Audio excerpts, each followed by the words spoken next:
മഴയൊക്കെ പെയ്ത് തോർന്നതിന് ശേഷം ഞാനും തങ്കവും പതിവ് പോലെ മെല്ലെ നടക്കാനിറങ്ങി. ഇന്നലെയൊക്കെ നല്ല മഴയായിരുന്നതുകൊണ്ട് തന്നെ പുറത്തിറങ്ങലൊന്നും നടന്നിട്ടുണ്ടായിരുന്നില്ല.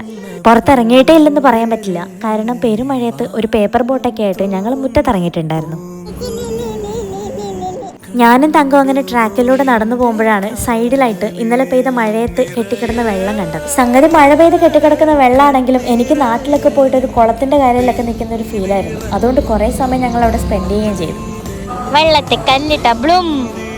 ഞാനൊരു കല്ലെടുത്തിട്ടതേ ഓർമ്മയുള്ളൂ, ബാക്കി പരിപാടി നമ്മുടെ തങ്ക ഏറ്റെടുത്തു. അവൾ അവിടെ നിന്ന് വരുന്നേ ഉണ്ടായിരുന്നില്ല. പിന്നെ തങ്കം കുറേ നേരം അവിടെ കല്ലൊക്കെ പെറുക്കി വെള്ളത്തിലിട്ട് കളിച്ചുകൊണ്ടിരുന്നു. എന്തൊക്കെ പറഞ്ഞാലും മഴയൊക്കെ പെയ്ത് തോർന്നതിന് ശേഷമുള്ള പ്രകൃതി ഭയങ്കര രസമായിരുന്നു കേട്ടോ. ആ സ്ഥലവും ഒക്കെ കാണാൻ വേണ്ടിയിട്ട് നല്ല രസമുണ്ടായിരുന്നു. അങ്ങനെ കുറച്ച് ഇരുട്ടായപ്പോഴേക്കും ഞങ്ങൾ തിരിച്ച് വീട്ടിലേക്ക് പോന്നു. അപ്പോൾ ഇത്രയേ ഉള്ളൂ ഇന്നത്തെ കുഞ്ഞു വീഡിയോ. Bye bye.